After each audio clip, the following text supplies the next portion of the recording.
was 19, I worked for a company that allocated labor to rural areas of Australia. Basically, what you did was tell them when you were available, and they'd send you to a remote farm for a few weeks where you would do whatever they needed done. It was hard work and long hours, but good pay and good fun if you got in with a nice group of workers. When this occurred, I was working on a large property. I was told it covered roughly the same landmass as the state of Maryland, USA, about 9 hours from Sydney City, and the property itself was about 40 minutes from the nearest town. In short, it was in the middle of nowhere. I was working at the farm clearing bushland with 3 other guys my age from the city. Our boss was a guy called Jeremy who owned the farm and supervised us while helping out with the work. He was pretty laid back and was generally really good to us.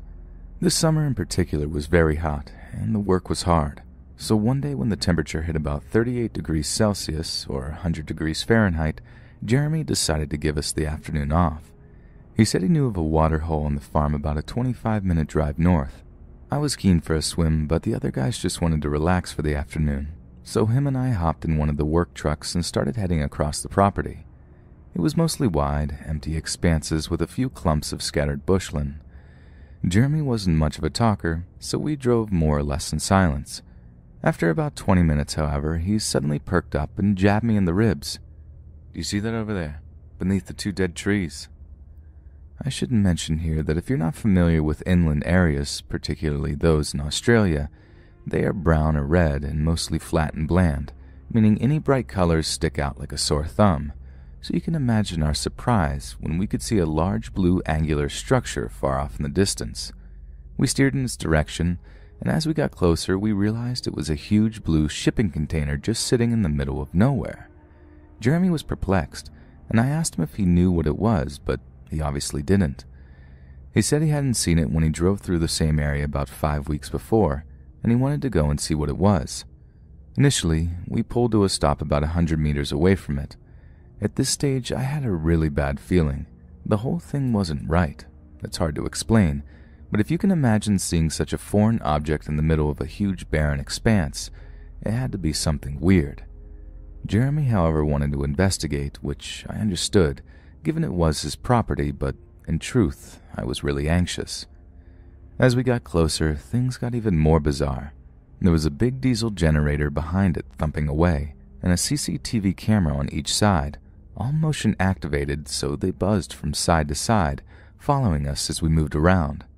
I tried to reason with Jeremy, something along the lines of, "With all this security, someone obviously doesn't want us here. Let's just go." He brushed me off, however, reminded me it was his farm, and whoever had put this here was trespassing, so he wanted to go inside. Despite all the surveillance, there was only a small padlock on the huge door. He had bolt cutters in his toolbox, and after a bit of a struggle, we broke the lock and went inside. The first thing I noticed was the rush of cold air as we got in. The place was air-conditioned, which I must admit was quite pleasant on such a hot day. We searched around for a light switch, but I could already see this was some sort of IT setup. There were flashing LEDs all around the place, and the sort of hum you hear when a hard drive is working hard. When we finally switched on the lights, we could see a sophisticated, albeit somewhat cluttered, office setup. There were hard drives the size of bar fridges and other computer equipment lining the walls, sometimes piled 2 or 3 high, and plastic storage boxes scattered around the far wall, and several desks with computer monitors arranged in the middle, complete with rolling office chairs.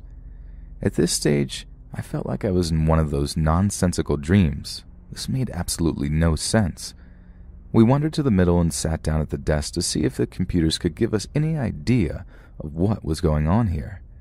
My heart was racing, and I just wanted to bolt. We had been seen by CCTV, so if anyone was monitoring, they already knew we were here. Jeremy, on the other hand, was adamant we had to get to the bottom of this, so I put on a brave face and started looking through the computer. This went on for a while, but in short, neither of us had a very high grasp of technology outside of Facebook and Microsoft Word. The best I can describe it from my lay position is that it was endless lists of computer talk. It was like how the old Napster or LimeWire download screens look like, just constantly picking up and receiving data, then recording it on several windows. I gave up on the computers and walked cautiously over to the far end of the container to the big pile of storage boxes. By then I was pretty sure no one else was there, as there was nowhere to hide really, but I was still incredibly on edge.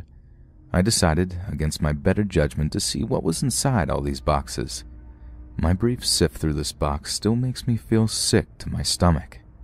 It didn't take me long to realize that this box was full of posters, DVDs, and photos, all of explicit and hardcore child X-rated material. One thing that still gets to me is that it was all neatly ordered into folders and small boxes. These people were organized. I immediately recoiled, jumped up and ran over to Jeremy. I could hardly string a sentence together. I said something to the effect of, "Mate, get out. Dude, child, what? Just get out of here, dude." I dragged him out, composed myself, and managed to explain what I saw. We jumped back into the truck and sped back to the house. The farm had no mobile phone reception. We hadn't bought the satellite phone, so we had to get back to the landline to call the police. Once we called them, they still had to make it all the way to the farm from the nearest police station, which was in a town about a half hour from the town closest to the farm. As I mentioned, very remote. We waited, talking frantically about what we'd seen, until the cops arrived almost an hour later. They arrived with 2 4-wheel drives, and we jumped in and led them back. This is where it gets worse. By the time we got back, the container door was open, and there was fire inside. We had only 2 small extinguishers in the cars, and they did very little.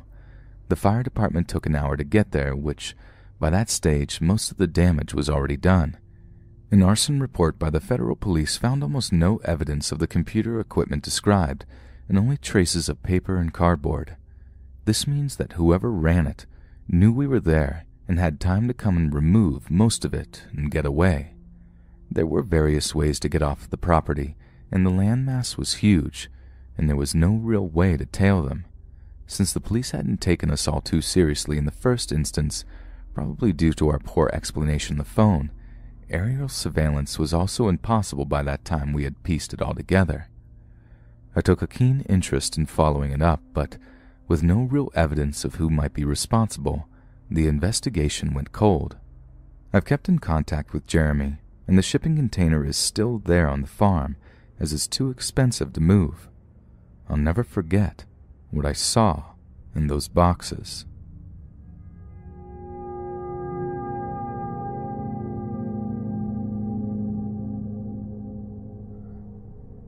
September 2010.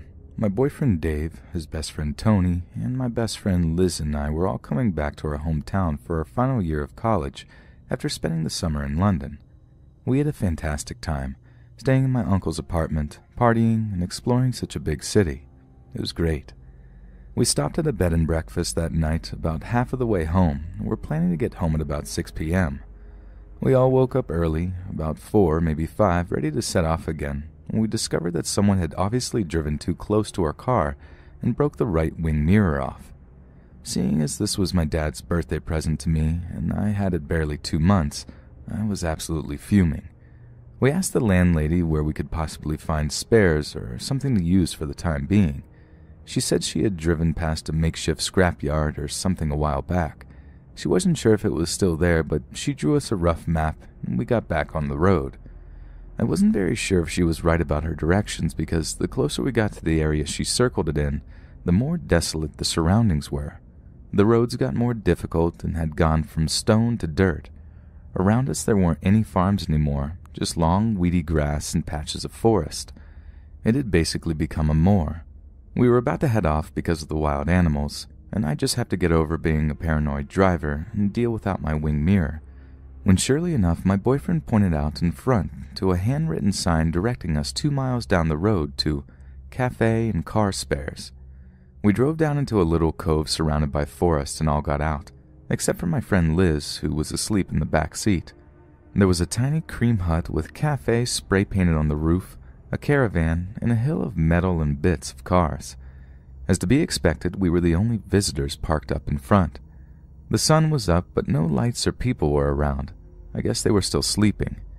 It was still about 6 anyway.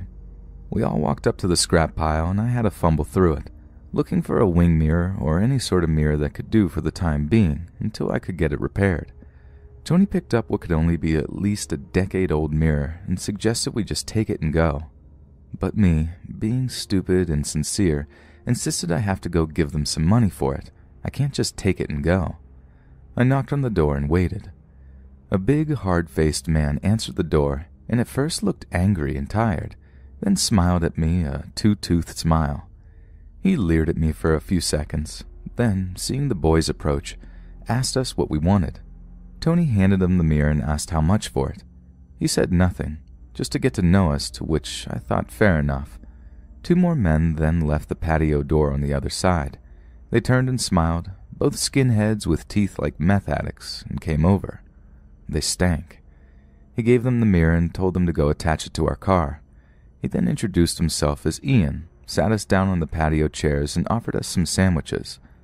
I politely declined, but he insisted we must be hungry, and told me to come in, that women are best at making sandwiches. I declined again, finding him a little bit sexist at this point, and when he asked again, Dave more sternly reinforced that I said I don't want to come in. Ian muttered something and then came and sat on the chairs with us. It became awkward very quickly as he started asking questions.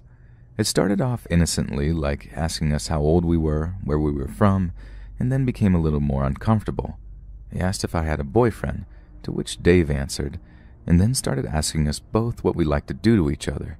Private stuff like that, to which we didn't answer. We sat in silence, until we heard Liz scream. When we turned around, I saw one of the men meant to be fixing the mirror with his hand in the back window grasping Liz's leg. The other was looking around nervously behind the car. We got up immediately and sprinted off the patio, Tony running after the guys, but they both headed into the forest. Liz was hysterical. She'd woken up to find herself on her own in the car and a man's hand running up her leg.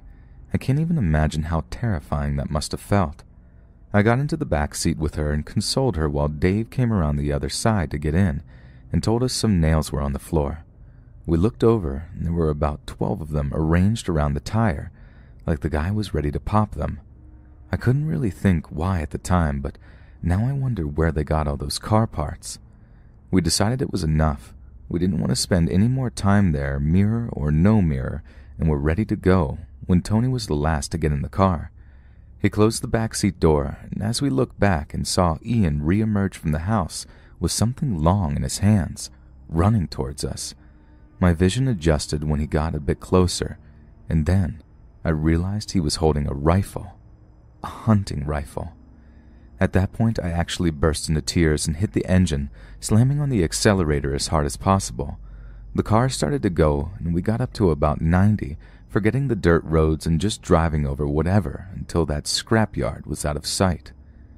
We didn't stop looking behind us until we were safely on the motorway getting home. To this day, whenever I go to London, I take a train instead. I'm still terrified I'll meet them again.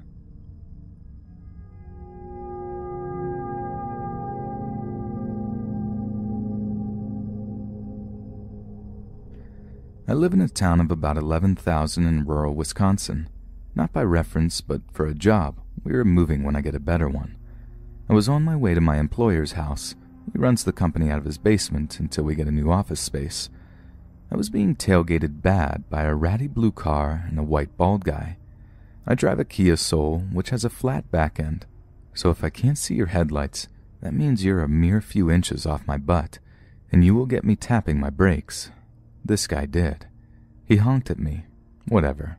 I flipped him off and slowed down to 5 miles under the speed limit. There wasn't anyone behind me, so I wasn't ruining anyone else's day. He had chances to pass me on the country road, but didn't. After a few minutes with no other cars around and him still kissing my bumper at 50 miles per hour, I grabbed my cell phone and pretended to turn around quickly and take a picture of him. Then I pretended to call 911. I was in the country with no other cars around, and this guy was getting creepy. I came to my turn, but decided to see if this guy would follow me. I turned left, and he followed. Then I came to a roundabout and thought I would lose him. I traveled the entire thing around twice, and he still followed me. At this point, I knew he was messing with me, trying to scare me. Well, I decided to let myself be late for my meeting. I began to drive to the police station. He followed me the whole way there. I pulled up and parked, ready to run inside. I thought he would leave. Nope. He parked right next to me and just stared at me, and he pulled up on my side of the car close enough that I would have a hard time opening the door all the way. He was in his 40s, I'm guessing, wearing sunglasses and a creepy smile. He was wearing fairly neat clothes, nothing scary there. The interior of the car was pristine. I was anticipating to see a gun. I should mention here that I'm training to be a behavior analyst, and while I work with kids right now, my hobby is criminal behavior and profiling. I was seriously trying to read this guy. A few seconds went by and I grabbed my phone again, this time intent on calling 911 from the police station parking lot. As I dialed, he rolled his passenger window down, said nothing, rolled it back up, and took off. I went inside and told an officer what happened. Sadly, I was too focused on not crashing to get a plate number. Apparently, there had been a lot of complaints about tailgaters recently, multiple with a blue car. I filled out a report with the officer, and they gave me a card for victim services in a local woman's shelter, just in case he followed me home one night and I didn't feel safe, but I live in a secure building with my fiancé. I went out to my car, and there was a note on the windshield. All it had on it was a smiley face. Serious horror movie stuff there. I took it back inside. The officer said he'd call me a few times during the night, and I should avoid going anywhere alone for a while. He did call twice and said he was patrolling my parking lot during his night shift. This is a small town, and the attitude around here is very communal, so I feel safe that someone will back me up. If I ever see this guy again, no question, I will call 911 and lead him straight to the police station again. I also told my fiancé that I will post my work schedule, or even when I have to leave for another reason, and that if I don't text him within 10 minutes of my estimated arrival, to call 911.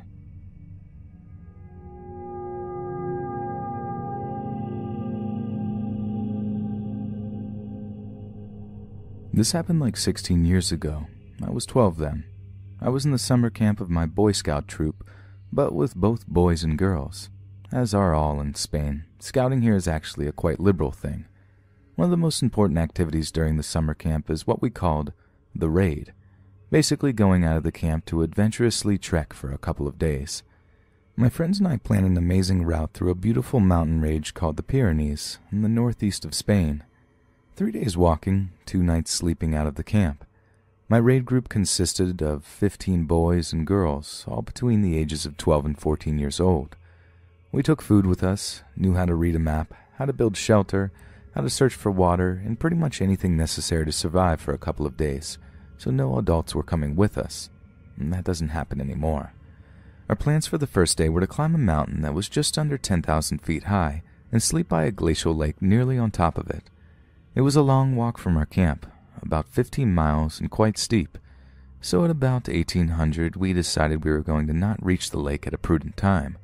We found a nice place to build a shelter, did it, and then cooked some dinner.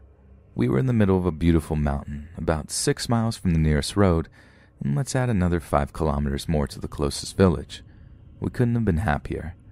We still had nearly 2 hours until sunset when we finished our meal, so we thought it was a good idea to send a smaller group to clean dishes and refill water to a spring we had seen while walking. I volunteered to go, and 3 other friends joined. We got a couple of light torches too, just in case, and headed towards the fountain. Night came while we were on our way back to the shelter. We could hear the rest of the group singing and having fun in the distance. Suddenly one of my friends stopped and pointed at something just by the side of our trail. "This wasn't here on our way down. I'm sure of it," he said. There was a light reflecting pole from the road, torn into pieces. We went from being happy and relaxed to being mildly scared in just a second, and rushed all the way to where the rest of our friends were. We told them about our creepy finding right away. We were just kids, so fear escalated quite fast. Who could be hiding in the same mountain we were at, and why? 2 of the older guys, they were 14 years old, thought it would be a good idea to go and take a look around to try to calm us down. Although being without them was even scarier, we also appreciated it. They went away with a light torch, a knife, and a whistle, so we could hear from further apart if they were in trouble. We remained seated inside the shelter, which was nothing more than a couple of tarps held by sticks near a big boulder, silent and scared. I remember hearing quite a lot of sobbing around me. I was thinking I didn't want to die there. One of the girls suggested that we could sing to try and think of something else. Some disapproved because we might not hear the whistles, but we did anyway, although not very loud. We were like that for about 10 to 20 minutes. The whistle interrupted our song. We heard it clearly. 2 whistles coming towards us at a really fast pace. I remember taking my knife from its sheath and keeping it in my hands. Luckily, it was our friends. They arrived nervous and exhausted from the run. They said they stumbled upon a long standing stick with lots of blood all over it, more than what our nerves could stand. Most of us started crying. Some prayed too. They told us they were going back to look for whatever was in the mountains with us and confront him. In case things go bad, we'll run somewhere else so we can't find you, one said. We asked them to stay, but nobody was able to move a finger to actually stop them from leaving. There was no more singing, only weeping and barely audible prayers. I just didn't want to die there. I wanted to see my family. After a while, we heard some noises, followed by the voices of our friends. They came back at a calm pace, with relief in their faces. It was all just a misunderstanding, one explained. It's just a park ranger. We found him and he explained to us that he was just walking around as part of his duty, said the other, and the bloody stick was just from a rabbit he had hunted for dinner. It was quite a relief, and we relaxed. Someone even spoke about taking out our sleeping bags and going to sleep, and that sounded wonderful. But it wasn't long until one of the older guys said he was a bit suspicious. You see, he wasn't wearing a uniform, he said, nor a badge or anything that could identify him as a ranger, answered another. And who walks kilometers away from the closest road, late at night, to hunt rabbits? Are there even rabbits in this altitude? Terror came back in a second. They were right.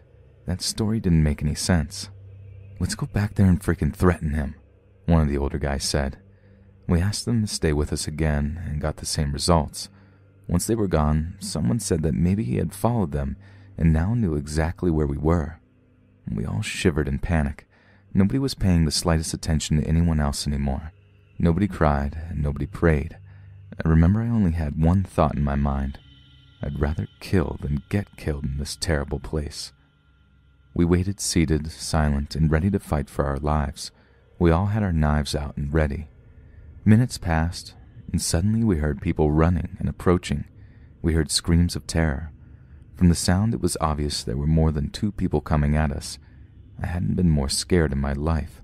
I hope I could say goodbye to my mom, my dad, and my sister. My knife was ready to stab whoever came close to me. We finally saw our 2 friends running for their lives, being followed by 2 men. They came just at the front of the opening of the shelter and stopped. The 2 men chasing them did the same, and we could see their faces. They were our camp leaders, who had been following us all the time, but hiding, and the 4 started laughing at us and asking if we were scared. It was just a joke, the entire time. Everyone started crying, and some even had trouble to grasp proper breaths due to anxiety for quite a while. We were all not amused. And only after a couple minutes, the funny 4 realized what they had done. They had taken 13 children to the point of holding a knife and being willing to kill with it. We obviously relaxed a lot, but our fears became anger. It had been a joke way out of proportion or the most basic of common sense. They spent quite a while saying how sorry they were, but we didn't care. We wanted them to leave us alone. But on the other hand, we were still too scared to sleep on our own, so we reluctantly accepted that they all came to sleep with us. It took them months to regain our trust again. It was the worst night of my life, no doubts. I've never had nightmares about it, but I remember it like it was yesterday.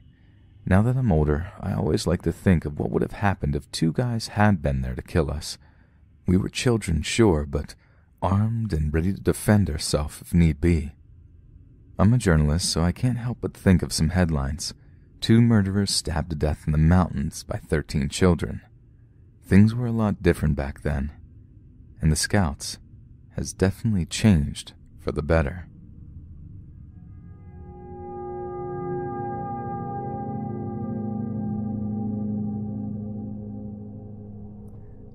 When I was in my early 20s, I had a friend with a psychotic alcoholic father. She didn't live with him. He lived in a remote little coastal town. Now and again we would go together to visit him and stay the night.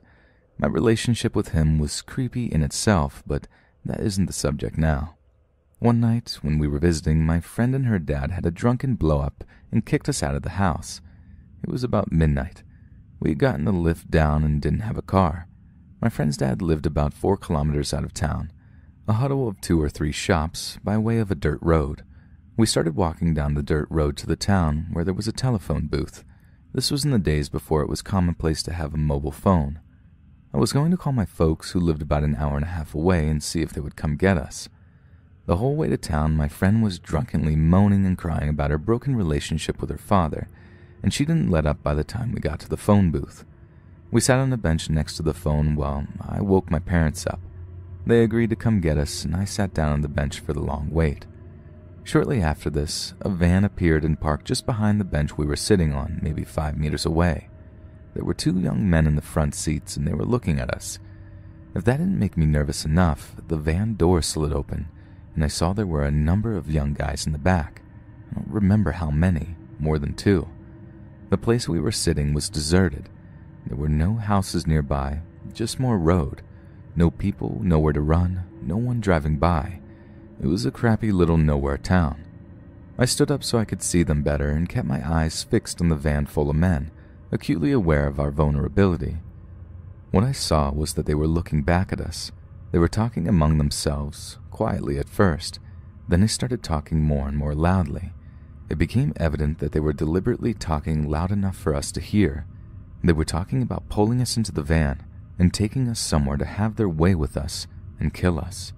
I can't remember the exact words, but that was the gist of it. My whole body was not shaking, but quaking with terror. I couldn't take my eyes off the men. I remember the face of one of them so clearly. I could draw it now. He was just sitting in the door of the van, looking at me with no expression, looking at me with dead eyes, looking at me like I was a thing. At this time, my drunk friend hadn't stopped sobbing to herself. Whether she knew the van was there at all, I couldn't say. I knew I had to tell her about the danger, but I was actually so full of terror I couldn't move. I couldn't speak. That was when the most incredible thing happened. My friend's father, who has never apologized to anyone in his life, appeared, drunk, in his car. It's hard to describe how unlikely it was for him to do this. He could hold a grudge like no one you've ever met, and he was such a stubborn mule.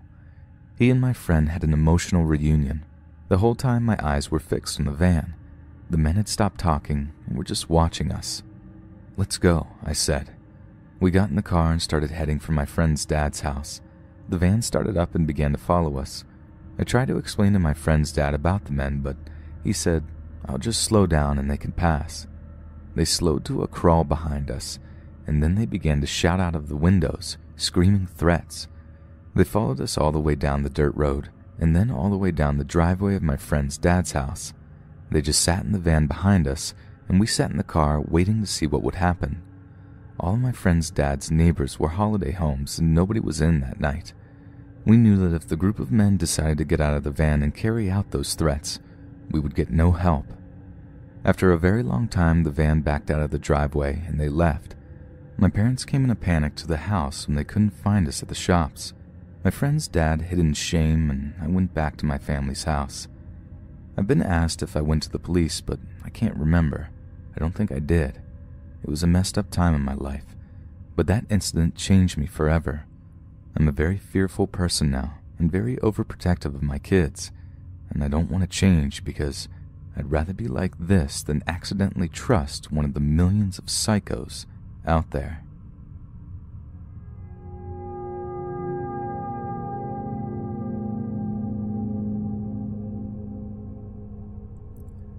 I used to live in a part of Memphis, Tennessee that was a little shaky. It was right on the edge of what some would call the ghetto, but also there was a nearby area that was pretty secluded and desolate as it lived on the outskirts of the city, kind of near the industrial part near Raleigh for anyone unfamiliar. I was an 8-year-old boy when this happened, and my sister was 5 years older. The two of us went for walks on occasion. This time we went to the back of the housing division and further than we'd gone before. This area was pretty dirty and desolate for such a city, just train tracks and a nearby industrial facility. Lots of dry tan grass coming through spots in the railroad gravel. Lots of dusty crap people dumped illegally around the tracks. There used to be a pack of stray dogs that frequented my neighborhood, but other than that, no people or cars would ever really be seen out there, not that far behind my neighborhood anyway. We were just walking along the tracks, talking, throwing rocks, when I saw some strange movement just beyond the tree line of this small wooded area about 40 feet ahead of my 11 o'clock position. I told my sister to look as we walked a bit closer. We made it to about 10 to 15 feet away from the wooded area when we realized the movement was in fact a mime, of all things. In the middle of nowhere, seemingly, hidden amongst the trees and thick dead vines that adorn the edge of the wooded area. Painted face, black striped shirt with black pants. He had the exaggerated expressions of a mime too. His eyes got really wide and he seemed to start, I don't know, performing for us. He was kind of doing it in a way to, I guess, attract us, maybe entice us beyond the small wall of thick vines and brush and into the wooded area where he stood, or lurked, to be more precise. I honestly couldn't tell you much about him, as we ran away pretty quickly. I do, however, remember that it was a very hot day outside that day, and his makeup was pretty dingy and gross, as were his clothes. I know this sounds pretty unbelievable, but I assure you it happened. I sometimes wonder who that mime was. I'm sure he wasn't there to kidnap children, but who knows what would have happened if we'd gone into that thicket? And why there? He was just simply insane, I think. His mind was gone, which is far more creepy than any kidnapping stranger I've ever read about.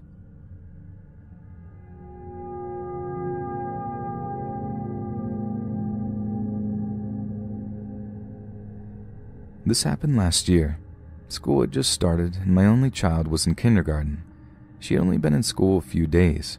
We live in a rural area, and we only have one car, so in the mornings, my daughter, her dad, and I get up to take her dad to work. Then my daughter and I come home and get ready for school. Because we live in a rural, dead-end dirt road, we have to drive about a half mile down the main road, where her bus picks her up. Everything was fine that morning. I got her on the bus and headed home. I had the day off from work.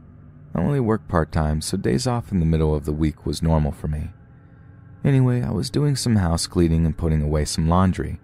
I went into my daughter's room and started hanging up some clothes in her closet. I had the TV on in the living room, watching it from her room. Then I hear what sounds like a soft, muffled cough. I freeze. I have no idea what that was. I have no idea what to do. I'm just standing there almost paralyzed. My mind is racing. Maybe the cat is outside her window hacking up a hairball. Was I going crazy? Maybe it was the TV. It must have been the TV, right? Yeah, it's probably nothing. At this point, I am standing in a room holding a shirt and hanger, not moving a muscle. I really have no idea what to do. I then think I should head next door to have my father-in-law check it out. I say out loud, "Screw it." I drop the shirt and hanger and take off running to the house next door. Luckily, my in-laws live in the house right next door, only about a football field away, and my father-in-law is on disability, so he is almost always home. He is in his mid-60s and on oxygen tank most of the time, so I don't really know what I thought he could do to help protect me, but I was just really freaked out and didn't want to be alone, and he was a hunter, and hunters have guns. So I am running faster than I have ever ran before across our yard, and I bust into his back door screaming his name. He comes walking out of the kitchen looking annoyed that I just scared the crap out of him. I am on the verge of tears trying to tell him something is going on at my house, but I also am talking so fast he can't figure out what I am saying. So he tried to calm me down, and I tell him I think someone might be in the house. He asks if I'm sure, and I say yes. I'm begging him to come over and just check it out, and he agrees. He grabs his gun, and we get in his truck and drive over to my house. I wait in the truck with the doors locked while he goes inside. I am freaking out, looking all around me. He is in there for what seems like forever. He finally comes out and asks if I left a pack of Newports in her room right near her bed on the floor. Now, I am a smoker, but I smoke Camels. I have never bought Newports in my life. I tell him no, those aren't mine. His eyes get huge and he gets a really panicky look on his face. He tells me to stay in the truck and call the cops. He hands me his phone and I dial 911. The lady says we have to wait for the state troopers because we don't live in town. They seriously take like an hour to get out to us. I have already called my husband at work. He called his brothers to come and pick me up. He doesn't work far from home, so it only took about 20 minutes for them to show up. My father-in-law, my husband, and his brother are now walking all around in the woods that surround the houses. Nothing. There isn't anyone around besides us. After a while, the state trooper shows up and takes a look around, and he finds nothing as well. He takes the pack of cigarettes, I guess as evidence, and takes my statement along with my father-in-law's statement. He tells us there really isn't anything he can do. I can't tell him what the guy or girl looks like because I didn't see him. There is nothing. Just a sound I heard and some smokes on the floor. Nothing is missing from the house. There isn't anyone there now, and it doesn't look like forced entry. Of course, there isn't going to be forced entry. We're in the middle of nowhere. Why would I bother to lock my doors when I leave to go somewhere? I feel like such an idiot, but nobody locks the doors around here. I don't even have a key for the door on my key ring. We just keep it on top of the outside fridge as a just in case. After the trooper leaves, my father-in-law gives my husband the gun to hold on to in case someone comes back. My husband and brother-in-law change all the locks and all the doors that day, and now we keep a key on our key rings and keep the doors locked at all times. We didn't take our daughter out of school that day. She was only 5 and we thought it would just stress her out. We did let the school know to be on the lookout for some weird activity, and we had talked with our daughter about stranger danger and what to do if she sees someone in the house she doesn't know. I did have her sleep in our bed for a few weeks, but she seemed like she wanted to go back to her room because she's not a baby anymore. But that's it. Life moved on, and nothing has happened since. We never heard from the trooper or anything like that. We never had another incident like that again either. I have no idea what they were planning on doing. I don't know if they were after me or my daughter, or if they just wanted to rob us. I don't think I'll ever know.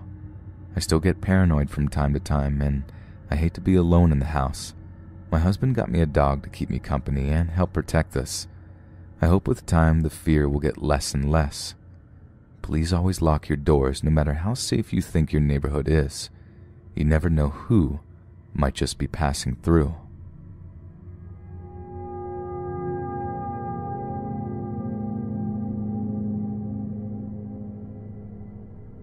This happened to my father and my mother years before I or my older brother were born, but even for not being there, the story sends chills down my back.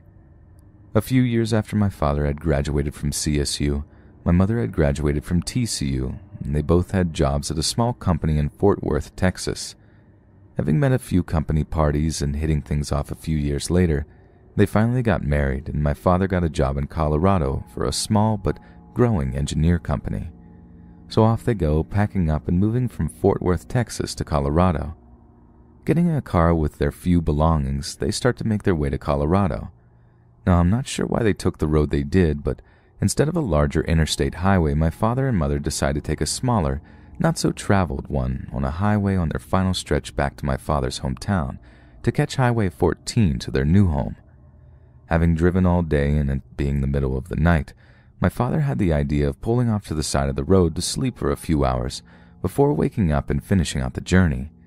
There were no rest stops on this highway, so it was either side of the road or nowhere to rest. My mother agreed, but maybe 20 minutes after stopping and trying to get some sleep, my mother didn't feel comfortable and decided instead of sleeping here, she would drive while my father rested, and when he woke up, she would rest a while he took over. Just to reiterate, this is a not-so-traveled highway. There are no lights, and my parents are in the middle of nowhere, and the nearest city or town is miles away. Not a mile or two down the road, my mother notices something on the side of the road, and as she gets closer, notices a single man in the middle of nowhere, with no lights or anything, just walking on the side of the road in the direction of where my parents were just parked. There was no car broken down farther up the road, and there was nothing in miles to justify why this man would be walking on the side of the road.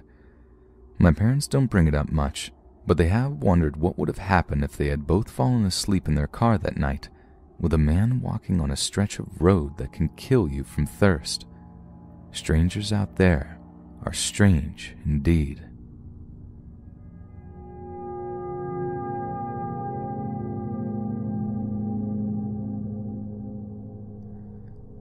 To give you some context, this occurred roughly 14 years ago when I was 12 years old and living on the east side Australian rainforest. When I say rainforest, our house was on a 40-acre property surrounded by bush. The house itself was owned by a Swiss man named Hans. Occasionally he would come down with his tractor and slash the long grass surrounding our house so we could access slightly more of the property in the summer. It was also extremely handy because if you know anything about Australia, it's that we have tons of beasties that can very easily kill you. We lived about a 40-minute drive from the small town center. This meant that if we needed groceries, medical attention, or to contact our parents, say while we're at school, it would be a 40-minute drive before anything could be done.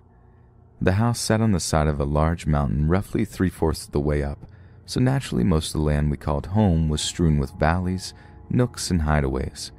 We had trails that we could walk, and they led to a stream and a small waterfall, 5 to 6 meter drop. It was a truly beautiful place, but considerably scary to me and my smaller siblings, one brother and one sister slightly younger than me. We knew our neighbors on both sides of the property, but because the location of our house was pretty remote, our nearest neighbors were roughly a 10-minute drive away. One was a lovely old lady who used to wave to us when we got off the school bus before we made the trek to our house every day. I think our parents asked for her to keep an eye on us. The other was a middle-aged man and his family. He was a real jerk who excavated around the bottom border where our properties met and continuously interrupted the stream and waterfall's clear-flowing water supply. Lots of strange and creepy crap when you're living in the middle of nowhere, but one in particular involved a guy I certainly don't want to meet again. Being pretty removed from people, it was extremely rare that we ever got visitors we didn't know were coming. When people we didn't recognize turned up, it was usually because they were lost and needed directions. One day, though, a man in a utility vehicle came roaring down our driveway. I remember running inside to tell my dad someone weird was here. He immediately walked outside to see who this unwanted guest was. A little background about my dad: he is literally the most hardcore person you will ever meet. He has one leg after having it amputated earlier in his life after having an accident on a motorcycle while he was running from the police. He was in the Navy and was brought up in a very strict household.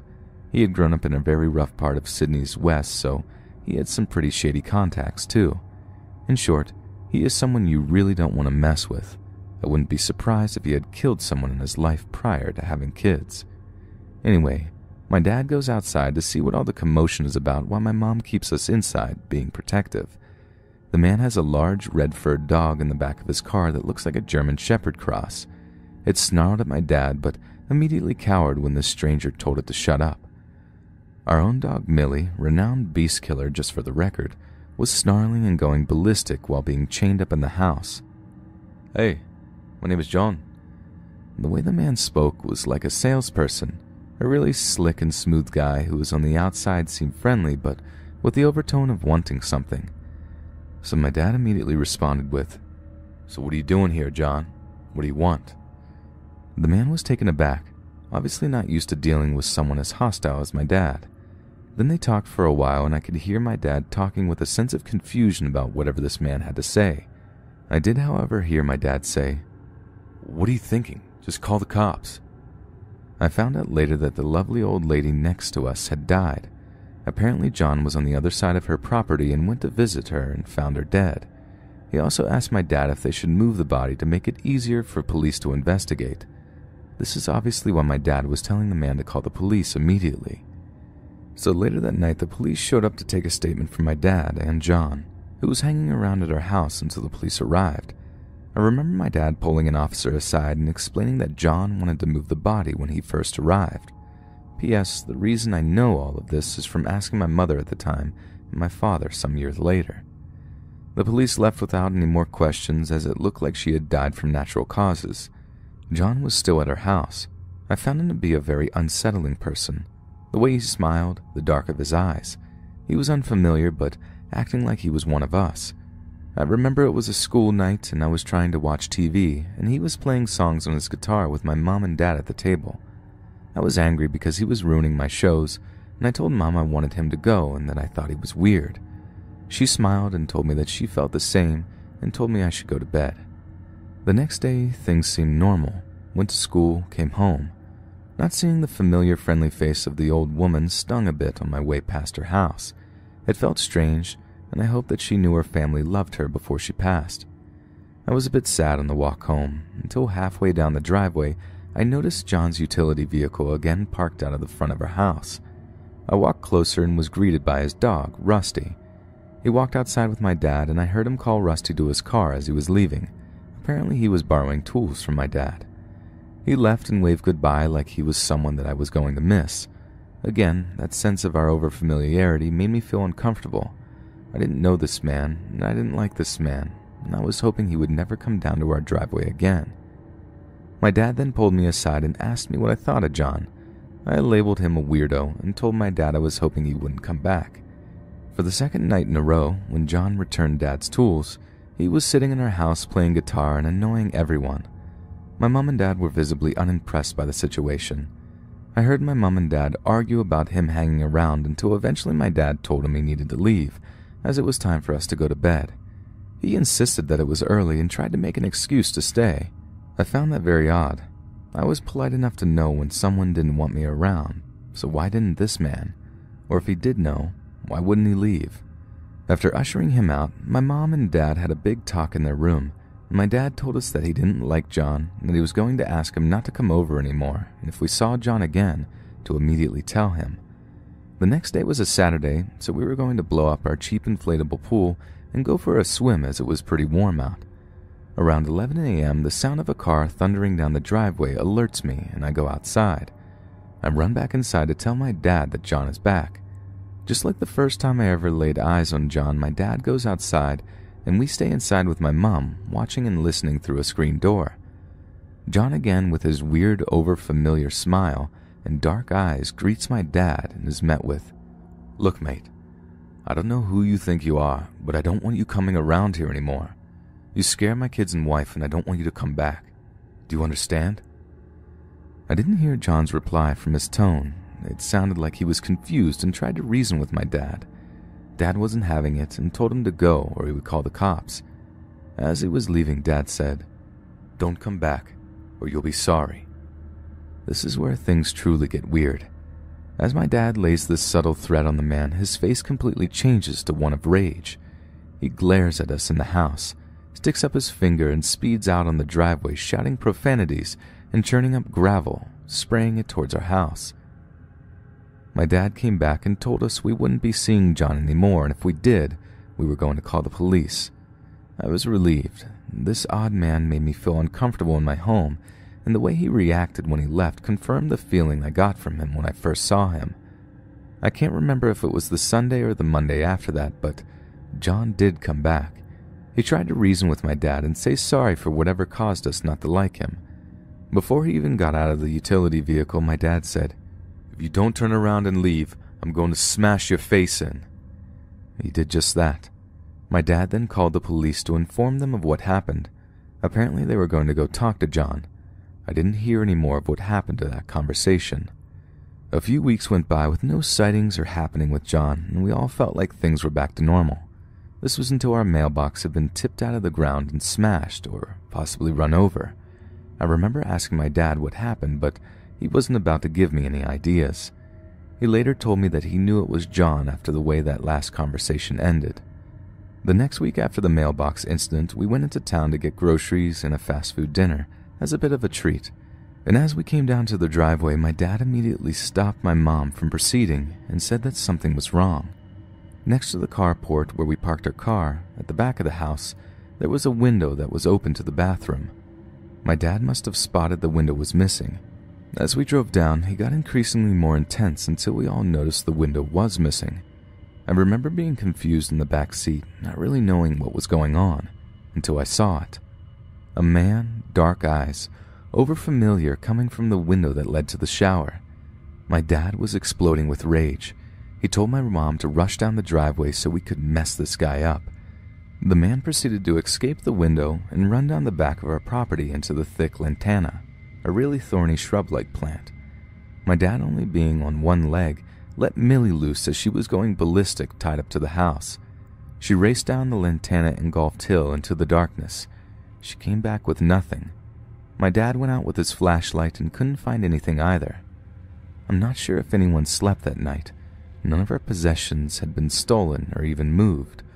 We must have caught this man just as he was entering our house. The police came the next day and searched for footprints, with no avail. My father was furious and again alerted them to John and his strange behavior. They told us they would look into it once again. That was the last time we heard from John that year. I had almost completely forgotten about him and had the summer off to enjoy myself and get ready for high school. The school we went to was pretty large considering where we were, but everyone seemed to know each other pretty well, including the teaching staff. Within my first week at the school, we were introduced to all the teachers and teacher aides. I was caught completely unaware when that overfamiliar dark-eyed man from the previous year was reintroduced as a teacher aide. Except instead of John, he was introduced as Gregory. I went into a little bit of a spin as I was trying to make sense of it all. I was 100% sure that this man named Greg something was the same man who had introduced himself to my family as John.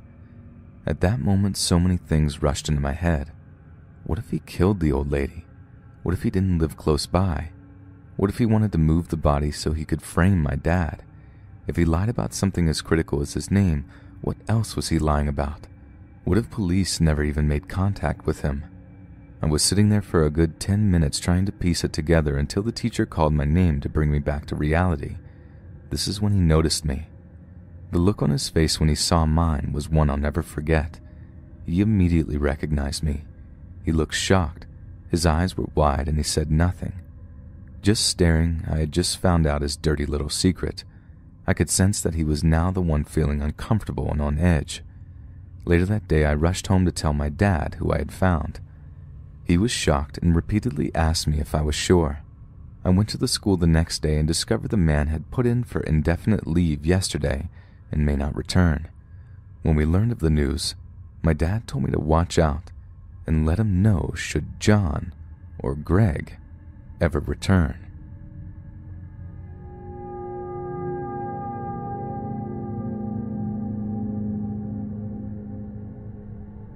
A year or two ago, my boyfriend, his cousin, and his cousin's friend decided to do a 3 to 4 day hike. We planned to do about 15 miles a day and camp out at night. We were so exhausted but not prepared for the heavy packs we would have to carry. So the first day goes okay. We're all exhausted, and my boyfriend and I realize how out of shape we are as we struggle with the heavy packs. We wake up, and my boyfriend's cousin tells us he could have sworn he saw flashlights and heard people walking around our campsite, which made us nervous because we didn't see almost anyone as we hiked the first day. This has nothing to do with the story, but still something I find creepy. The second day, we start hiking again and we slowly make our way, realizing we will not be hiking as far as we would hope, when my boyfriend starts complaining about his foot. His toe is starting to turn black, I guess from the bruising of his boots while we walk downhill. Now, what we were trying to figure out is how we were going to make it to the nearest road to try to get back to the car. After what seems like forever trying to get back to the road using a map and having to cross a river like the mountain men and women we are, finally make it to a road. Now the problem is finding the way back to the car, which is most likely miles from where we are, when a pickup truck pulls over and asks if we need help. We say yes. We need to find a car and ask them which way is the road. They offer a ride and look at all of us individually. They then say, "We'll take the girl," with straight faces. Now, I'm not the best-looking girl at the best of times, and especially now I was extra gross from living in the forest for a day and a half. My group all say, No, you're not." So my boyfriend and his cousin decide to go with them since there wasn't enough room for everyone. They open the truck's door and out pour empty beer cans. We do not get a good feeling about this, but they go anyway with their hatchets on their belts, just in case. So now my friend and I are sitting on the side of the road when I say, "What if they don't come back?" To which my friend says he memorized their license plate just in case. He is a smart guy, that one.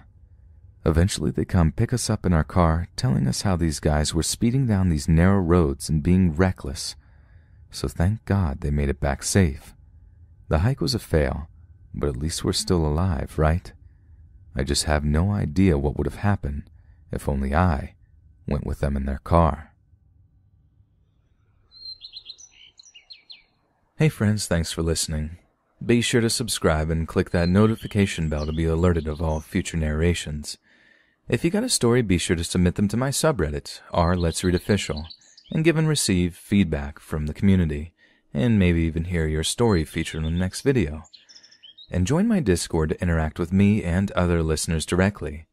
And if you want to support me even more, grab early access to all future narrations for just $1 a month on Patreon, and maybe even pick up some Let's Read merch on Spreadshirt.